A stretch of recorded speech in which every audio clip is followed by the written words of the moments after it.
नमस्कार मित्रांनो आपली चांगली वेळ येण्याआधी तुळस आपल्याला हे 9 संकेत देते। तुळशीने जर हे 9 संकेत दिले तर समजून जा की तुमचे चांगले दिवस लवकरच सुरू होणार आहेत। तसेच तुळशीचे रोप काही वेळा शुभ तर काही वेळा अशुभ घटनांचे संकेत देत असते। ते कसे ते जाणून घेऊया। ब्रह्मवैवर्त पुराणानुसार तुळशीचे रूप खूपच पवित्र आणि दिव्य आहे असे सांगितले आहे। भगवान श्रीकृष्ण यांना तुळस खूप प्रिय आहे। तुळशीच्या पानाशिवाय श्रीकृष्णाला कोणताही प्रसाद आणि भोग चढवला जात नाही, कारण तुळशीच्या पानाशिवाय श्रीकृष्ण कोणताही प्रसाद अथवा भोग स्वीकारत नाहीत। भगवान श्रीकृष्ण सांगतात की तुळशीची जो नित्यनियमाने पूजा करतो त्याच्या जीवनात कधीही कोणतेही संकट येत नाही। तो सर्व आजारांपासून सर्व रोगांपासून दूर राहतो। तुळशीमध्ये सर्व प्रकारचे रोग दूर करण्याची अद्भुत शक्ती आहे। जर तुळशीचे रोप आपल्या दारात लावले तर येणारे सर्व संकट, सर्व प्रकारची वाईट नजर, नकारात्मक शक्ती यांचा दरवाजाबाहेरच नाश होतो आणि आपल्या घरामध्ये सकारात्मक शक्तीचा संचार होतो। तुळशीची नित्यपूजा केल्याने व्यक्तीच्या जीवनात सुख समृद्धीची प्राप्ती होते। तसेच त्या व्यक्तीला सुख, समृद्धी, धन, ऐश्वर्य प्राप्त होते। तुळशीचे रोप एक वृंदावनाचा अवतार मानले जाते, म्हणून घरात इतर कोणतेही रोप असो किंवा नसो पण तुळशीचे रोप नक्की असावे। जर तुम्हाला जास्त झाडे अथवा रोपटे आवडत असतील तर तुम्ही तुमच्या आवडीची इतर रोपेही लावू शकता, परंतु तुळशीचे रोप हे आवर्जून आपल्या घरी असावे। मित्रांनो, या व्हिडिओमध्ये आपण तुळशी मातेबद्दल विस्तृत माहिती पाहणार आहोत, त्यामुळे माझी तुम्हा सर्वांना विनंती आहे की तुम्ही हा व्हिडिओ शेवटपर्यंत पहा। ही माहिती खूपच महत्त्वपूर्ण आहे। तुमच्या आर्थिक, सामाजिक आणि आरोग्याच्या प्रगतीसाठी ही माहिती बिलकुल स्किप करू नका। चला व्हिडिओ लाईक करून आणि कमेंटमध्ये जय तुळशी माता किंवा ओम नमो नारायणाय लिहून आपण आपल्या पवित्र व्हिडिओला सुरुवात करूया। सर्वप्रथम आपण पाहूया चांगल्या वाईट वेळेचे तुळशी माता आपल्याला कशा प्रकारे संकेत देते।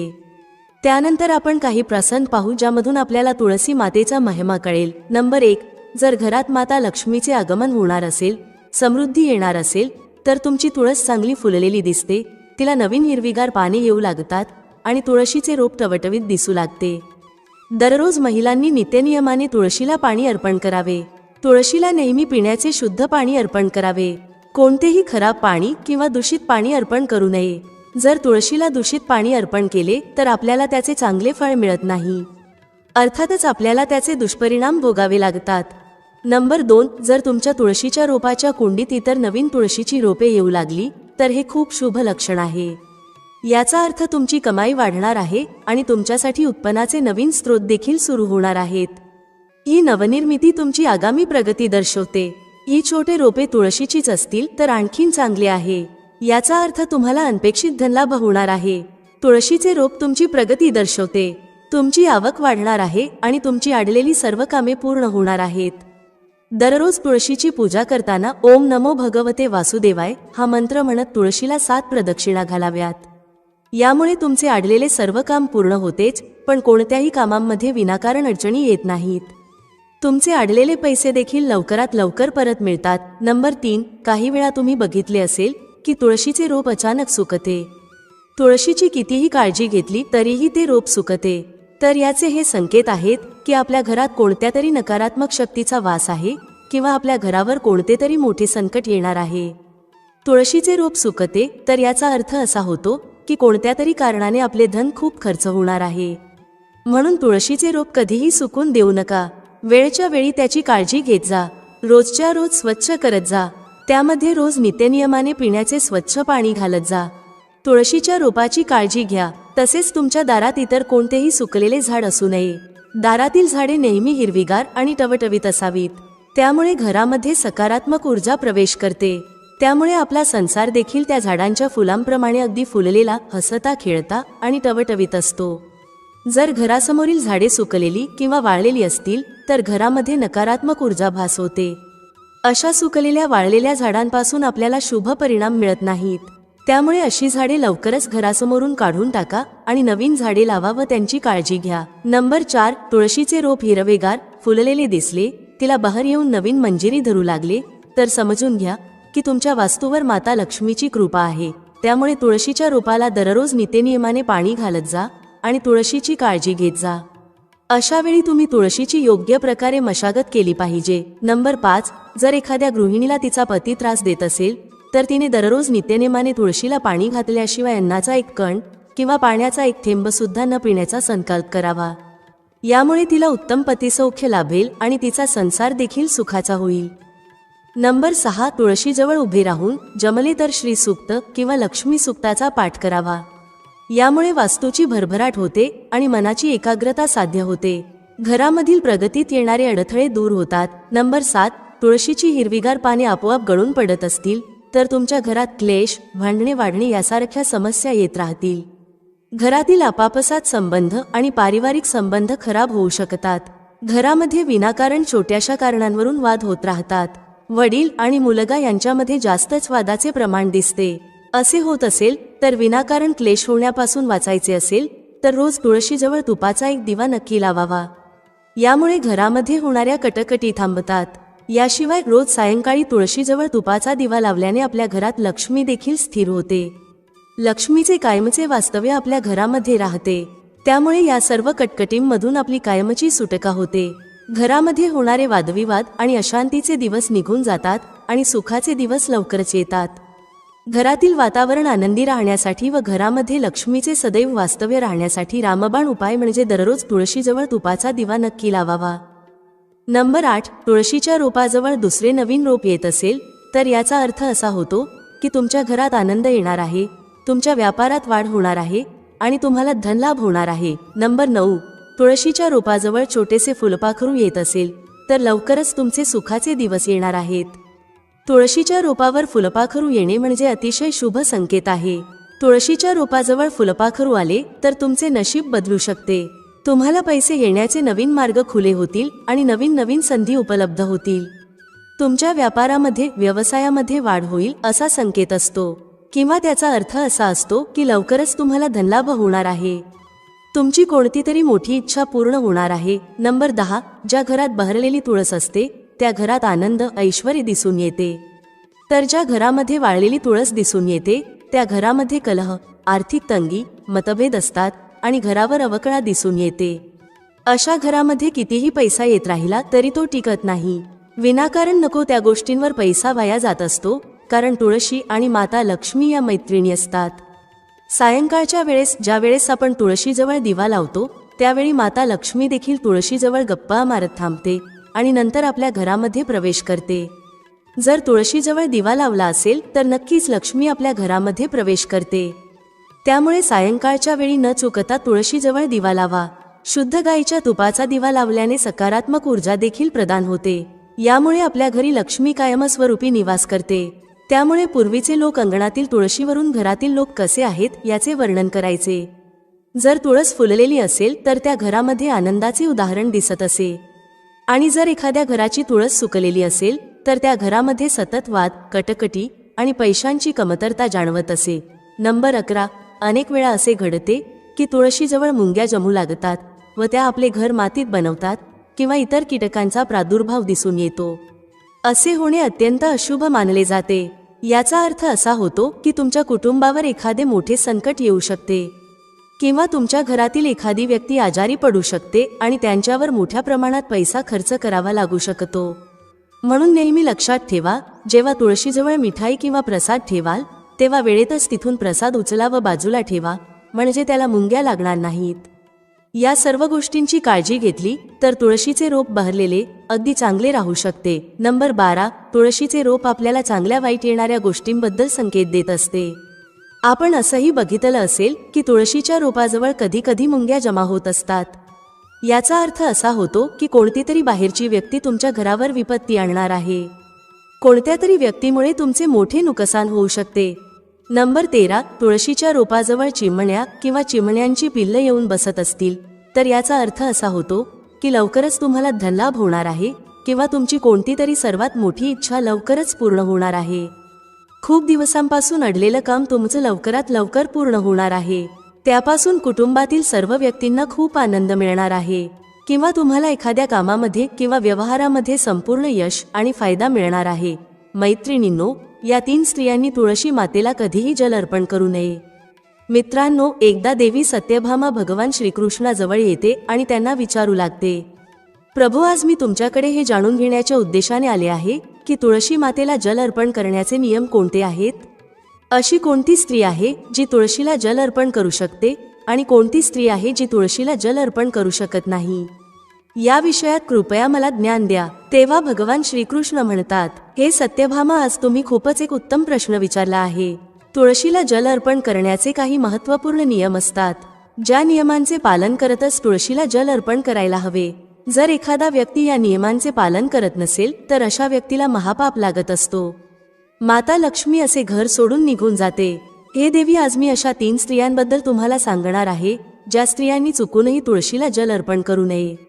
अशा स्त्रियांना तुळशी मातेला जल अर्पण करण्याचा कोणताही शुभ फळ प्राप्त होत नाही.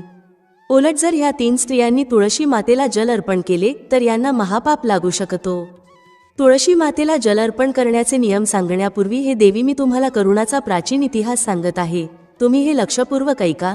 जी पण स्त्री या प्राचीन कथेचा श्रवण करते अशा स्त्रीला अनंत पुण्याची प्राप्ती होते. या कथेला जो पण मनुष्य लक्षपूर्वक ऐकतो आणि या कथेचा जो प्रचार करतो त्याच्या आयुष्यातील सर्व दुःखांचा नाश होतो आणि अशा व्यक्तीच्या आयुष्यातील दारिद्र्याचा पूर्णपणे नाश होतो. देवी सत्यभामा म्हणते, हे स्वामी, तुमच्या मुखातून या कथेचे श्रवण करणे हे माझ्यासाठी एक सौभाग्याची गोष्ट आहे. कृपया तुम्ही ही कथा सांगण्यास सुरुवात करा. मी ही कथा पूर्णपणे नक्कीच ऐकेल. मित्रांनो, त्यानंतर भगवान श्रीकृष्ण देवी सत्यभामा हिला कथा सांगण्यास प्रारंभ करतात. मित्रांनो, तुम्ही सुद्धा ही कथा पूर्णपणे नक्की ऐका, कारण अर्धे ज्ञान हे नेहमी धोकादायक असते. तर चला आपण कथेला सुरुवात करूया. भगवान श्रीकृष्ण म्हणतात, हे देवी सत्यभामा, पूर्वकाळातील गोष्ट आहे. दक्षिण देशामध्ये एक अत्यंत शोभामय नगरी होती. त्या नगरीमध्ये दिनकर नावाचा एक ब्राह्मण निवास करत होता. दिनकर खूपच बुद्धिमान आणि शास्त्रांमध्ये, वेदांमध्ये पारंगत होता. त्यांनी वेदांचे खूप अध्ययन केले होते.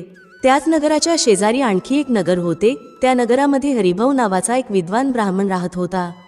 त्याला एक मुलगी होती जिथे नाव करुणा होते. हरिभाऊने खूपच प्रेमाने, लाडाने त्याच्या मुलीला वाढविले होते.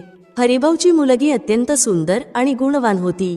जेव्हा करुणा लग्नासाठी पात्र झाली तेव्हा हरिभाऊला त्याच्या मुलीच्या लग्नाची चिंता सतावू लागली. त्यामुळेच हरिभाऊ त्याच्या पत्नीला म्हणाला, हे प्रिये, आपली मुलगी आता मोठी झाली आहे आणि म्हणूनच आपण तिचे लग्न लावून द्यायला हवे. तेव्हा हरिभाऊची पत्नी म्हणते, हे स्वामी, माझ्या दृष्टीमध्ये एक विद्वान ब्राह्मण आहे ज्यांचे नाव दिनकर आहे. माझं असं मत आहे की आपल्या मुलीचे लग्न त्यात श्रेष्ठ ब्राह्मणासोबत करण्यात यावे. दिनकर ब्राह्मणासोबत आपल्या मुलीचे लग्न लावल्यामुळे आपली मुलगी आनंदी आयुष्य जगू शकेल. हरिभाऊ म्हणतो, हे प्रिये, तू अगदी योग्य म्हणतेस. मी सुद्धा दिनकरबद्दल खूप काही ऐकले आहे. आपण आपल्या मुलीचे लग्न त्यांच्यासोबतच करूया. मी उद्याच त्यांच्या घरी आपल्या मुलीच्या लग्नाचा प्रस्ताव घेऊन जातो. त्यानंतर हरिभाऊ मुलीच्या लग्नाचा प्रस्ताव घेऊन दिनकरच्या घरी जातो. घरी दिनकर त्याच्या आईवडिलांची सेवा करत होता. जेव्हा हरिभाऊ दिनकरला त्याच्या आईवडिलांची सेवा करताना पाहतो तेव्हा त्याला खूपच आनंद होतो. तो विचार करू लागतो, अरे वा, हा ब्राह्मण पुत्र तर खूपच महान आहे.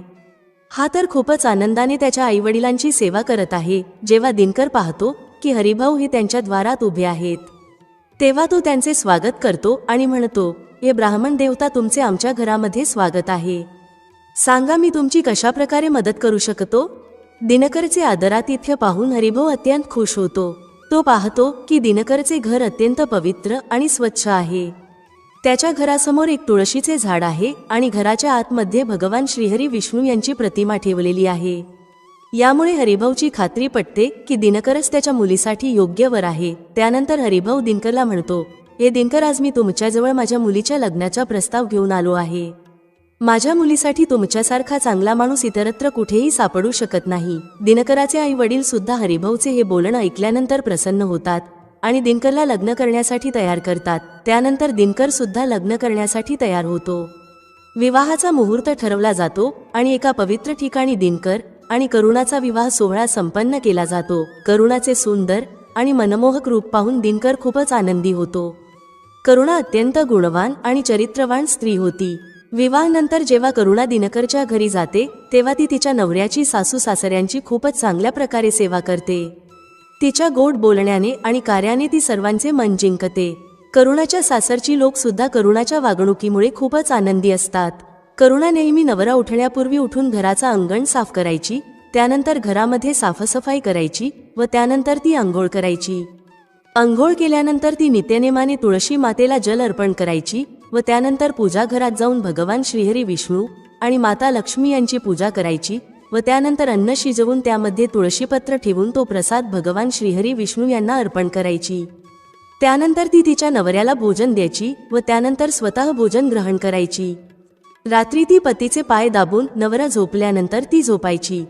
करुणामध्ये एका पतिव्रता स्त्रीचे सर्व लक्षण होते। ती तिच्या नवऱ्याला देव मानायची आणि देव मानूनच नवऱ्याची सेवा करत असे। करुणाने पतीव्यतिरिक्त दुसऱ्या पुरुषाबद्दल कधीच विचार केला नाही। ती नेहमी धर्माचे पालन करणारी आणि धार्मिक कार्य करणारी पवित्र स्त्री होती। तिने कधीही तिच्या आयुष्यात कोणतेही अशुभ कार्य केले नाहीत। करुणाचा असा सात्विक आणि सरळ स्वभाव पाहून माता लक्ष्मी सुद्धा करुणावर प्रसन्न असायची, ज्यामुळे माता लक्ष्मी स्वतः तिच्या घरात येऊन निवास करू लागते, ज्यामुळे करुणाच्या आयुष्यात सुख समृद्धी अनेक पटीने वाढली।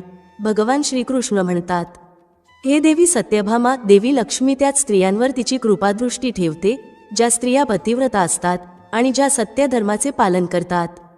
करुणाच्या मध्ये ते सर्व लक्षण होते जे एका श्रेष्ठ पतिव्रता स्त्रीमध्ये असायला हवेत। परंतु हे देवी, पुढे मी तुम्हाला सांगणार आहे की करुणाने एक चूक केली, ज्या चुकीमुळे देवी लक्ष्मी तिचे घर त्यागून निघून गेली। एके दिवशी सकाळी करुणाचा नवरा अत्यंत कामातूर होऊन करुणाच्या जवळ आला व त्यानंतर त्याने करुणासोबत संबंध स्थापित केला, ज्यामुळे करुणाचे शरीर अपवित्र झाले। परंतु करुणाचे मन सुद्धा कामाच्या प्रभावांमध्येच होते आणि त्यामुळेच ती तिचे नित्य नियम विसरून गेली। तिने नवऱ्यासोबत संबंध ठेवल्यानंतर आंघोळ न करताच तुळशी मातेला स्पर्श केला आणि तुळशी मातेला जल अर्पण केला, ज्यामुळे करुणाच्या शरीरामध्ये महामोह यांनी प्रवेश केला।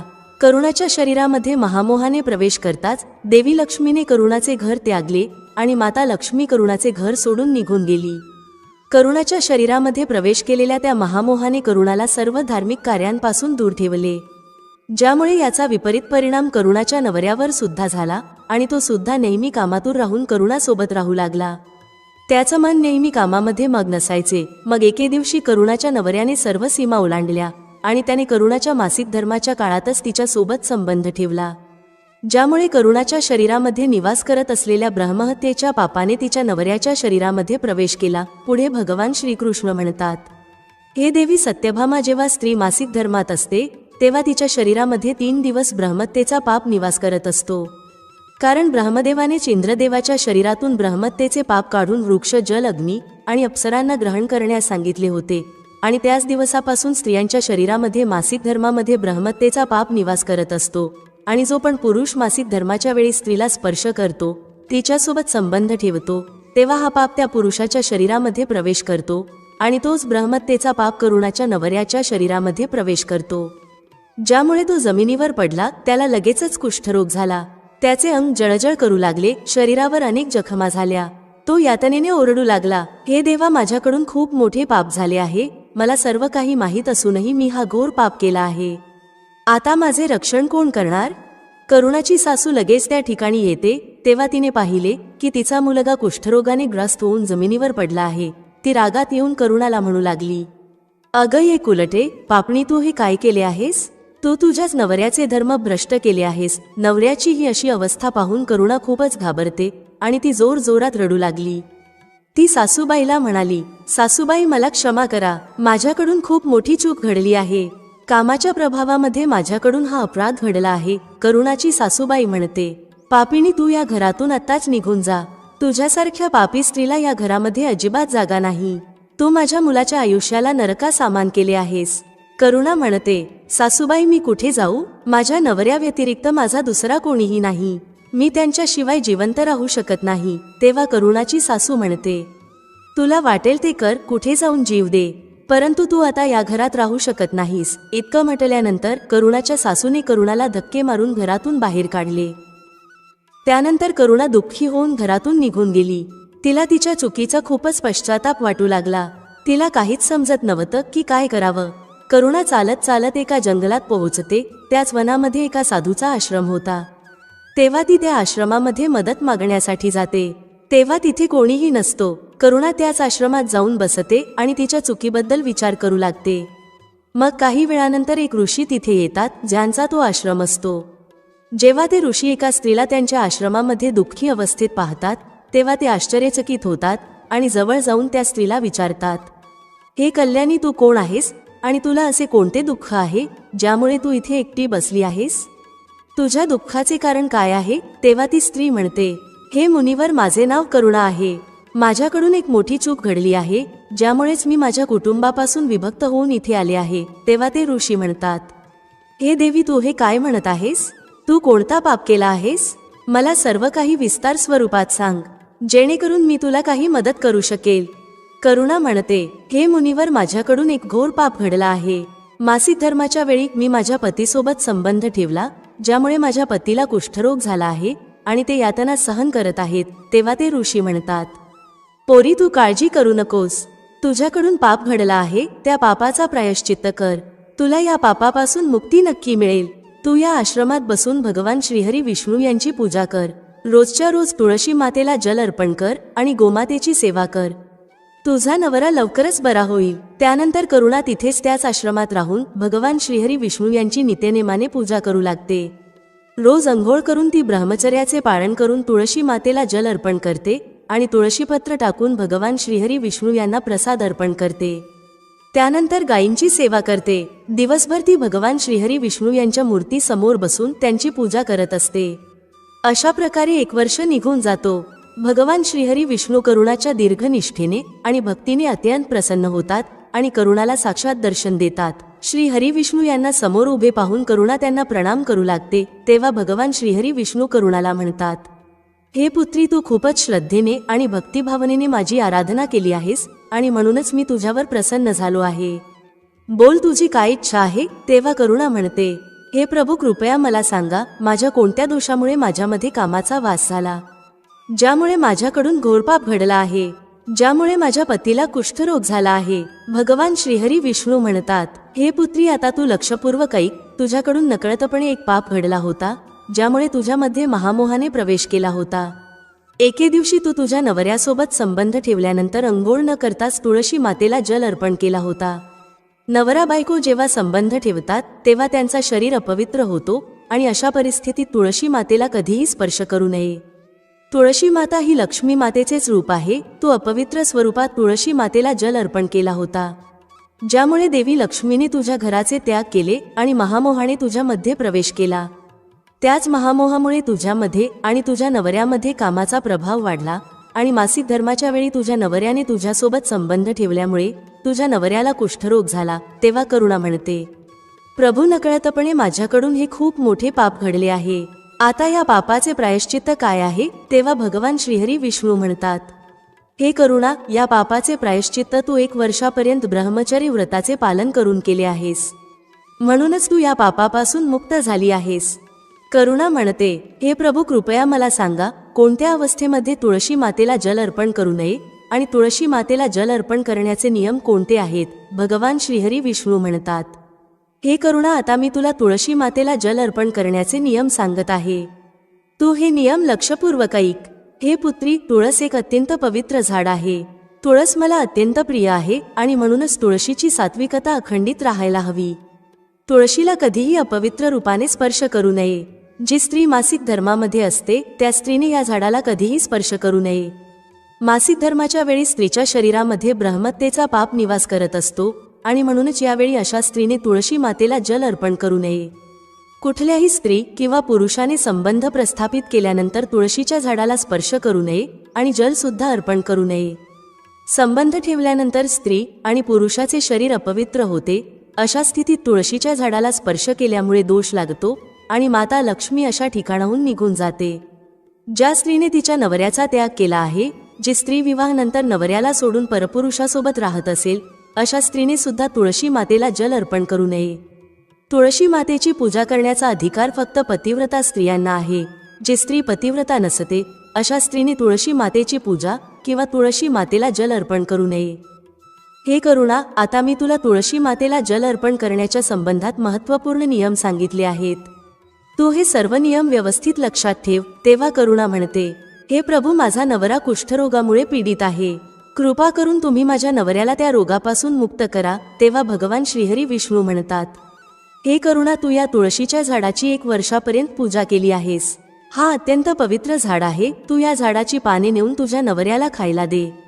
तुझा नवरा कुष्ठरोगापासून आणि पापांपासून मुक्त होईल.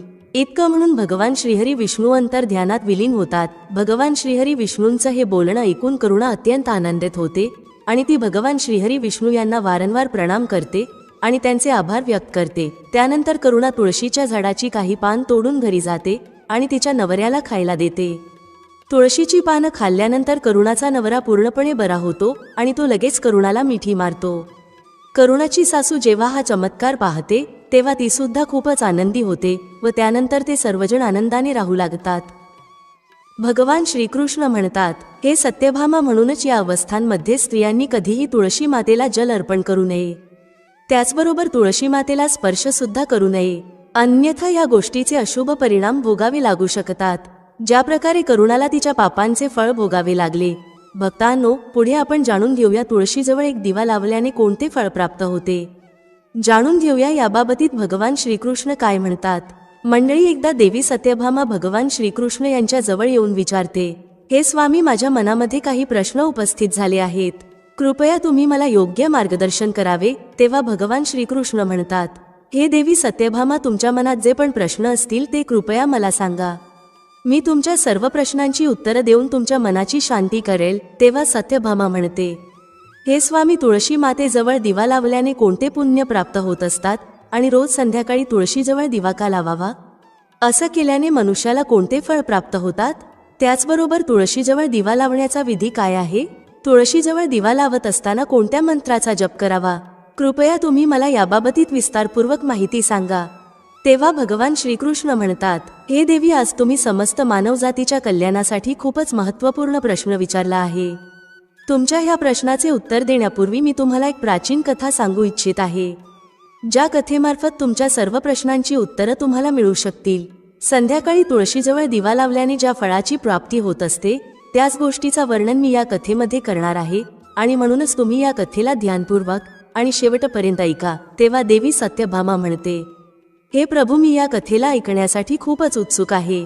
कृपा करून तुम्ही मला ही कथा सांगा. तेव्हा भगवान श्रीकृष्ण म्हणतात, हे देवी, मी तुम्हाला कथा तर सांगणारच आहे, परंतु जे पण मनुष्य ही कथा ऐकत आहेत त्यांनी माझ्या नावाने एक कमेंट केली आणि व्हिडिओला लाईक केलं तर मला खूप आनंद होईल. माझा आशीर्वाद सदैव त्यांच्या सोबत राहील. तर मित्रांनो, कमेंटमध्ये जय श्रीकृष्ण टाईप करून व्हिडिओला लाईक करायला विसरू नका. त्याचबरोबर जर तुम्ही असेच धार्मिक व्हिडिओ पाहू इच्छित असाल, पौराणिक ज्ञान, पौराणिक माहिती मिळवू इच्छित असाल तर करुणासागर यूट्यूब चॅनेलला सबस्क्राईब करून आमच्याबरोबर निरंतर जोडून राहा. भगवान श्रीकृष्ण म्हणतात, हे देवी, प्राचीन काळातील गोष्ट आहे. दक्षिण दिशेमध्ये तुंगभद्रा नावाची एक खूप मोठी नदी आहे. त्याच नदीकिनारी एक अत्यंत सुंदर असा गाव होता. त्याच गावामध्ये मधुकर नावाचे एक ब्राह्मण राहत होते. ते ब्राह्मण अत्यंत गुणवान, चरित्रवान, धर्माचे कार्य करणारे, त्याचबरोबर वेदांच्या मार्गावर चालणारे होते. त्या ब्राह्मणाने समस्त शास्त्रांचा अध्ययन केला होता. त्या ब्राह्मणाची एक पत्नी होती. त्या स्त्रीला लोक दुराचारी म्हणून बोलायचे, कारण त्या स्त्रीचे कर्मच तसे होते. ती नेहमी तिच्या नवऱ्याला अपमानित करत असे, नवऱ्याला उलट सुलट काहीही बोलत असे. ती नवऱ्याला भयंकर दुःख देत असे, नवऱ्यासाठी कधीच अन्न बनवत नसे. कधीही नवऱ्यासोबत ती प्रेमपूर्वक राहिली नाही. नवऱ्याला कधीही स्त्रीसुख तिने दिलं नाही. नवऱ्याचे मित्र जेव्हा पण घरी यायचे तेव्हा ती स्त्री त्यांना अपमानित करून घरातून हाकलून लावायची आणि स्वतः कामभावनेने तल्लीन होऊन निरंतर अन्य व्याभिचारणी स्त्रियांसोबत फिरत असे. तिचं मन नवऱ्याला सोडून अन्य पुरुषांमध्ये नेहमी लागलेलं असायचं. ती कधीही तिच्या नवऱ्यासोबत प्रेमपूर्वक बोलली नाही, परंतु परपुरुषांसोबत बसून ती खूप वेळ बोलत असे. परपुरुषांना मोहित करण्यासाठी नटून थटून ती गावामध्ये फिरण्यासाठी जात असे.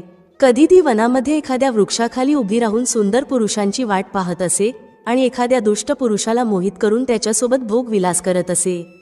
तिचं मन कामाने पूर्णपणे भरलेलं होतं. ती स्त्री एका वनामध्ये झाडाखाली उभी राहून एखाद्या सुंदर पुरुषाची वाट पाहत होती, परंतु खूप वेळ झाला तरी सुद्धा त्या ठिकाणी एकही पुरुष आला नाही आणि म्हणूनच ती खूप जास्त दुःखी झाली आणि इकडे तिकडे पुरुषाला ती शोधू लागली. त्या दिवशी तिला कुठलाही पुरुष मिळाला नाही व त्याच वृक्षाखाली उभी राहून ती वेगवेगळ्या प्रकारे काहीही म्हणून विलाप करत होती. ती म्हणत होती, आज तर या मार्गाने कोणीही सुंदर पुरुष आला नाही. मग आज मी माझ्या तणाची शांती कशी करणार? आजची रात्र कशी जाणार? असं म्हणत ती जोरजोरात विलाप करू लागली. त्याच जंगलामध्ये एक भयानक वाघ राहत होता. त्या पापिणी स्त्रीचा आवाज ऐकून त्याला जाग आली आणि तो धावतच त्या स्त्रीचा भक्षण करण्यासाठी तिच्या जवळ आला. त्या भयंकर वाघाला पाहून त्या स्त्रीला खूपच भीती वाटली. ती भीतीने थरथर कापू लागली. ती स्त्री काही करणार इतक्यातच वाघाने तिच्यावर झडप घातली आणि त्याच्या पंजाने तिला जखमी केलं. त्यानंतर ती स्त्री जमिनीवर पडली. जमिनीवर पडताना ती स्त्री जोरजोरात ओरडू लागली, अरे वाघा, तू का इथे आला आहेस? तू मला का मारत आहेस? मी इथे माझ्या प्रियकराला शोधण्यासाठी आले आहे. तू मला सोडून दे. माझे भक्षण करून तुला काय मिळणार आहे? त्या स्त्रीचं हे बोलणं ऐकून तो भयानक वाघ क्षणभरासाठी थांबला आणि हसत बोलू लागला, हे दुष्ट स्त्री, आज विधाताने भोजनाच्या रूपात तुझी नियुक्ती केली आहे. तुझ्यासारख्या पापिणी स्त्रीचं भक्षण करणं हे माझं काम आहे आणि त्यामुळेच मला माझ्या या शरीरातून मुक्ती मिळू शकेल. तेव्हा ती स्त्री म्हणू लागली, हे वाघ, तू कोण आहेस? मला खरं खरं सांग आणि का तुला वाघाचा जन्म घ्यावा लागला आहे? त्याचबरोबर तू माझ्यासारख्या स्त्रीचा भक्षण का करत असतोस? आधी मला सर्व काही सत्य सांग, त्यानंतरच माझं भक्षण कर. तेव्हा वाघ म्हणू लागला, हे पापिणी, मी तुला माझ्या पूर्वजन्माचा वृत्तांत सांगतो. कशामुळे मला वाघाचा जन्म घ्यावा लागला आहे हे मी तुला सांगतो. दक्षिण देशामध्ये एक नदी होती. त्या नदीच्या काठावर एक नगरी बसलेली होती. त्या नगरीमध्ये मी निवास करत असे. मी एक ब्राह्मणाचा पुत्र होतो आणि नदीकिनारी बसून यज्ञ आणि असेच अनेक धार्मिक कार्य करत असे. मी त्या जन्मामध्ये अनेक पापी लोकांसाठी यज्ञ केले. त्या पापी लोकांच्या घरातील अन्न ग्रहण केले. मी धनाच्या लोभात अनेक पापी लोकांसाठी कार्य केले. ज्या वस्तूंचा दान ब्राह्मणाने घेऊ नये त्या वस्तूंचा दान सुद्धा मी ग्रहण केला. मी दुसऱ्यांकडून उधारीवर धन घेत असे, परंतु त्यांचे ते धन कधीही परत करत नसे. अशाच प्रकारे पाप करत कित्येक वर्ष निघून गेले. मी म्हातारा झालो, माझे केस सफेद झाले, सर्व दात पडले. परंतु तरीसुद्धा दान घेण्याची माझी ती सवय सुटली नाही आणि मी निरंतर पाप करतच गेलो. त्यानंतर एके दिवशी धनाच्या लोभामध्ये मी एका नदीकिनारी गेलो आणि अन्य धूर्त ब्राह्मणांसोबत मिळून मी आणखी काही लोकांना फसवलं. खोटे मंत्र वचन बोलून पूजाविधी काहीही न करता, देवी देवतांचे पूजन न करता खूप सारे धन मी त्यांच्याकडून दानामध्ये घेतलं.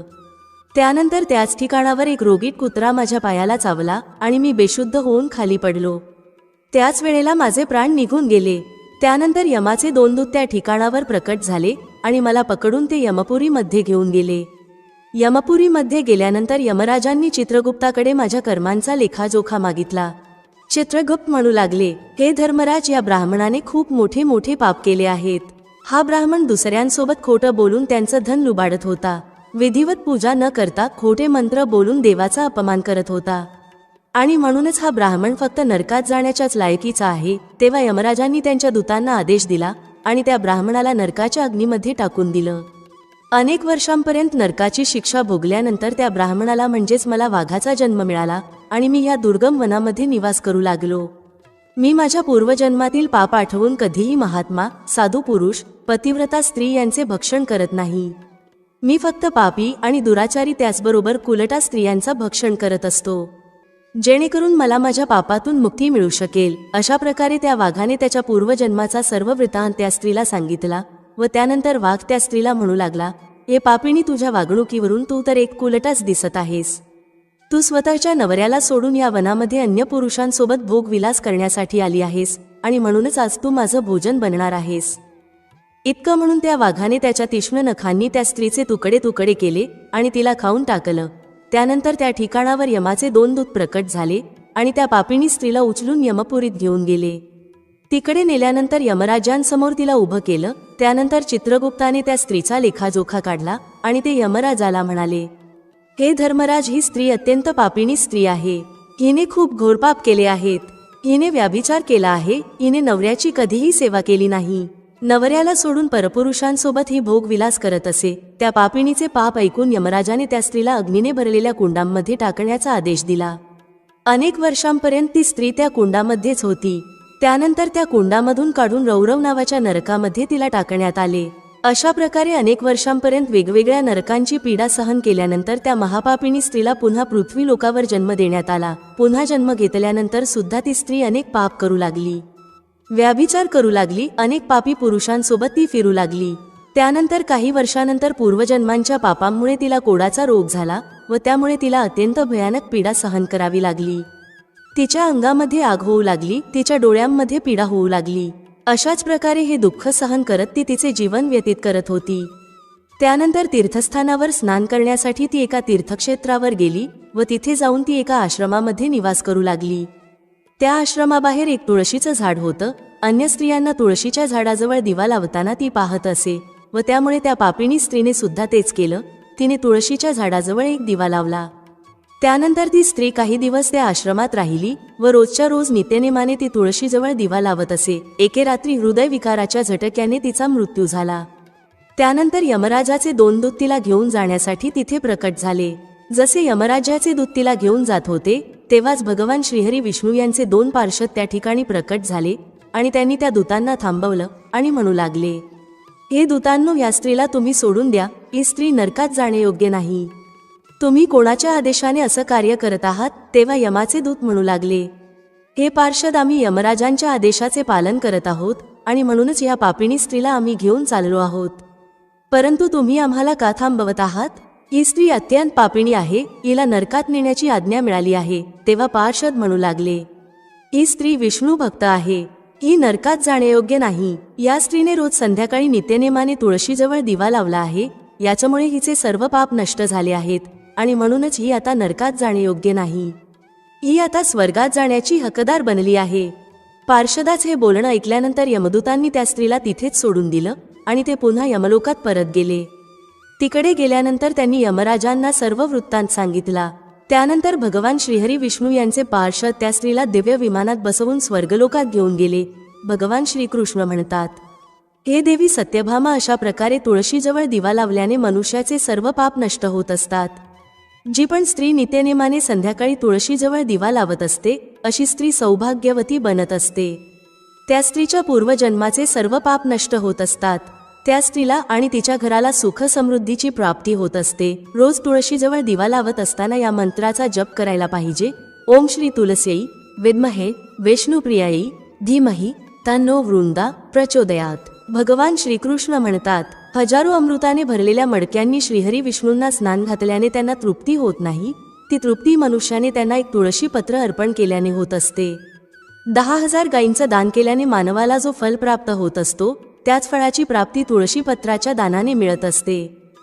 शास्त्रानुसार सोमवार, बुधवार आणि रविवार हे दिवस तुळशीचे झाड लावण्यासाठी अत्यंत शुभ मानले गेले आहेत. परंतु ग्रहण काळामध्ये म्हणजेच सूर्यग्रहण, चंद्रग्रहण या दिवसामध्ये तुळशीचे झाड कधीही लावू नये. तुळशीच्या झाडाला मातीच्या कुंडीमध्ये लावणे श्रेष्ठ समजले जाते. घराच्या मुख्य द्वारासमोर एका सुंदर कुंडीमध्ये तुळशीचे झाड लावावे. तुळशीच्या झाडाला नेहमी जमिनीवर किंवा एखाद्या उंच ठिकाणी ठेवावे. परंतु तुळशीचे झाड कधीही लटकवून ठेवू नये. तुळशीच्या झाडाच्या कुंडीमध्ये नेहमी चांगली माती वापरावी.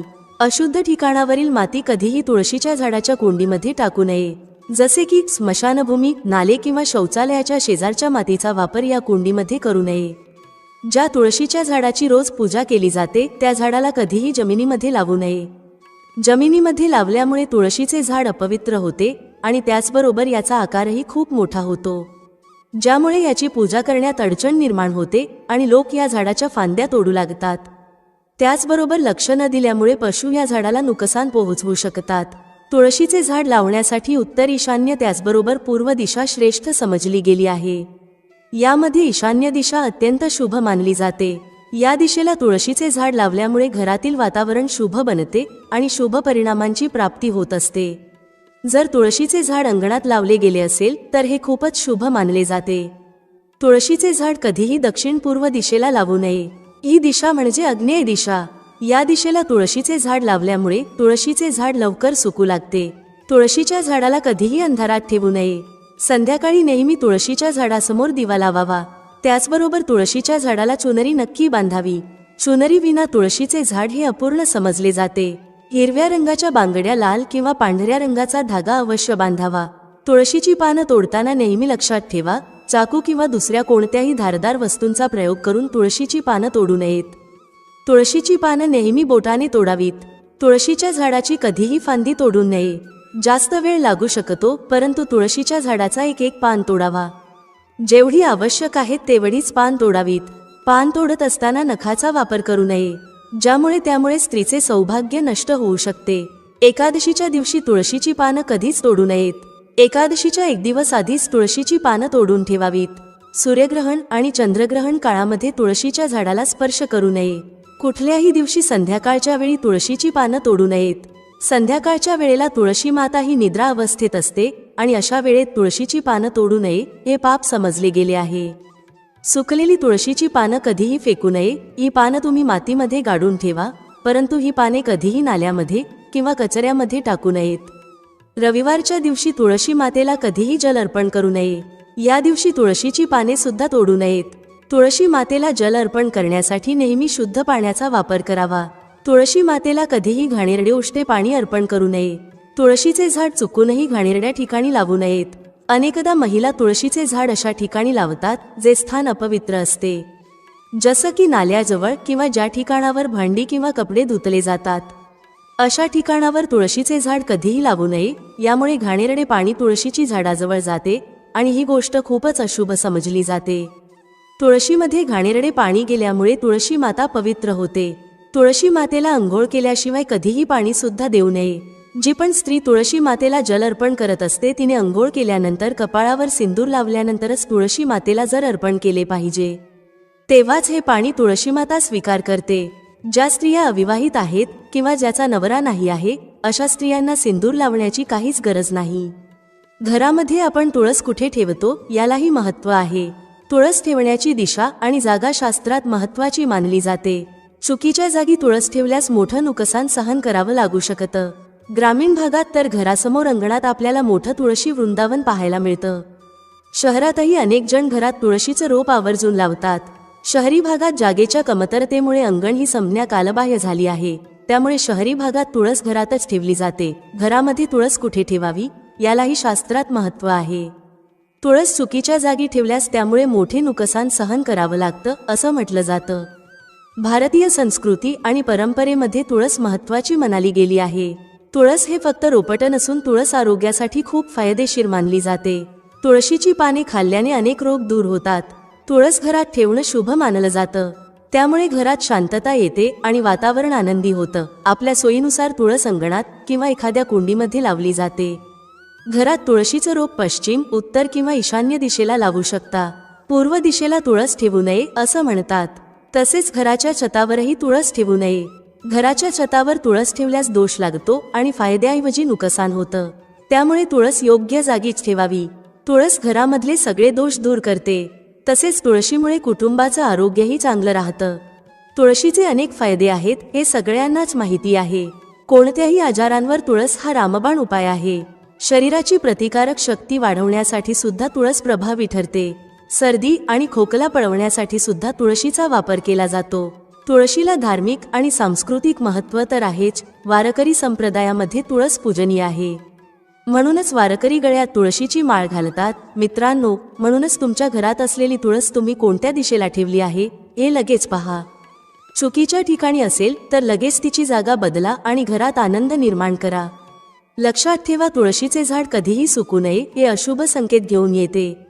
तुळशीचे झाड सुकल्यानंतर समजून जावे की घरामध्ये नकारात्मक शक्तीचा वास झाला आहे आणि म्हणूनच लगेच वास्तू संबंधित उपाय करून घ्यायला हवेत.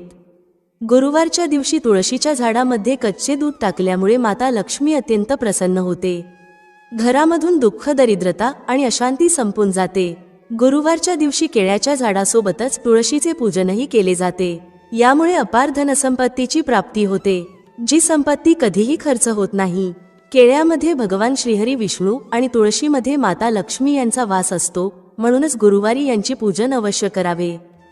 मित्रांनो, सनातन हिंदू धर्मामध्ये तुळशीच्या झाडाला अत्याधिक महत्त्व आहे. तुळशीच्या झाडाची सर्वात पहिले पूजा भगवान श्रीहरी विष्णू यांनी केली होती. भगवान श्रीहरी विष्णू म्हणतात, ज्या प्रकारे देवी लक्ष्मीमुळे वैकुंठाला ऐश्वर्य प्राप्त होत असतो, त्याच प्रकारे वैकुंठामध्ये तुळस असल्यामुळेच वैकुंठाला पवित्रता प्राप्त होत असते. पृथ्वीवर ज्या ठिकाणावर तुळशीचा झाड असेल त्या ठिकाणावर कधीच नकारात्मकतेचा वास राहणार नाही. असे स्थान नेहमी पवित्र असेल आणि म्हणूनच आपल्या घरामध्ये तुळशीचे झाड आपण अवश्य लावावे. तर मित्रांनो, अशा प्रकारे तुळशी मातेचा महिमा अंगिणत आहे. मित्रांनो, व्हिडिओमध्ये सांगितलेली माहिती तुम्हाला आवडली असेल तर व्हिडिओला लाईक करायला विसरू नका. भेटूया पुढच्या अशाच एका माहितीपूर्वक व्हिडिओमध्ये एका नवीन चर्चेसह. तुम्हा सर्वांचे मनःपूर्वक आभार. श्री स्वामी समर्थ. जय श्री राम, जय श्री हनुमान, जय श्री कृष्ण, जय माता लक्ष्मी.